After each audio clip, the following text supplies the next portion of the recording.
আশা করি আপনারা প্রত্যেকে ভালো আছেন। আজকের যে আমার টপিক, সেই টপিকটা অবশ্যই আপনারা থাম্বনেল দেখে বুঝে গেছেন। আজকের আমার টপিক হচ্ছে যে ব্লাড বা রক্ত কাকে বলে। ওকে, রক্তকে কয় ভাগে ভাগ করা যায় ও কি কি, এবং প্রত্যেক ভাগের একটি করে কাজ বা ফাংশন উল্লেখ করো। এই প্রশ্নটার আজকে আমরা উত্তর আলোচনা করব।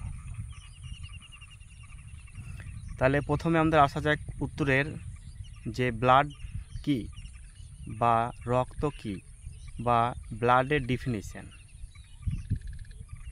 ঠিক আছে, তাহলে প্রথম আমরা জানবো যে ব্লাডের ডিফিনিশন বা ব্লাডের সংজ্ঞা বা ব্লাড কাকে বলে সেটা জানবো।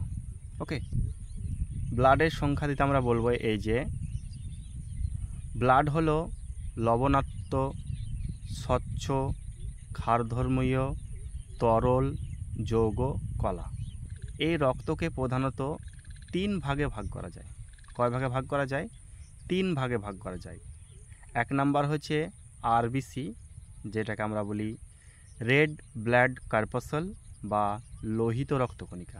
ওকে, দুই নাম্বার হচ্ছে ডাব্লিউবিসি বা যেটাকে আমরা বলবো হোয়াইট ব্লাড কর্পাসল বা শ্বেত রক্তকণিকা।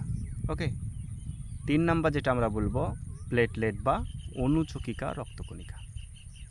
ওকে, তাহলে আমরা এই তিনটি ভাগের একটি করে আমরা আজকে কি জানবো? কাজ জানবো। তাহলে প্রথমে আমরা যে ফাংশনটা জানবো আরবিসির ফাংশন বা আরবিসি এর কাজ। আমরা একটি করে আজকে কাজ জানবো, প্রধান একটি কাজ। আরবিসি যে কাজ করে সেটা হচ্ছে কি, মানবদেহের অঙ্গে প্রত্যঙ্গে বা গোটা শরীরে বা গোটা দেহের মধ্যে অক্সিজেন সরবরাহ করতে আরবিসি বিশেষ ভূমিকা পালন করে। ওকে, ডাব্লিউবিসির একটা কাজ হচ্ছে কি, ডাব্লিউবিসির আমরা জানবো একটা কি ডাব্লিউবিসির কাজ। তাহলে ডাব্লিউবিসির কাজ কি হচ্ছে, ডাব্লিউবিসি কি করে, রোগ জীবাণু এর বিরুদ্ধে ফাইট করে। কোন রোগ জীবাণুর মধ্যে?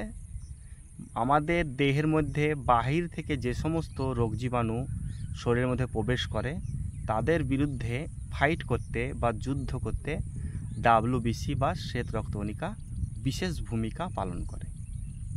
ওকে, তাহলে আমরা তিন নম্বর জানবো এবার কি, প্লেটলেট বা অনুচকিকা রক্তকণিকার ফাংশন বা কাজ।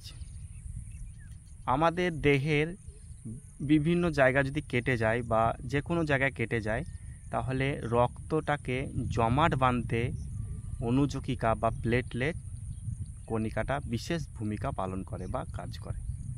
ওকে, তাহলে আজকে আমরা যে কি প্রশ্ন জানলাম, রক্ত কি বা রক্তের ডিফিনিশন কি, রক্তকে কয় ভাগে ভাগ করা যায় ও কি কি, প্রত্যেক ভাগের একটি করে কাজ উল্লেখ করো। এই প্রশ্নটা হামেশাই চলে আসে। ঠিক আছে,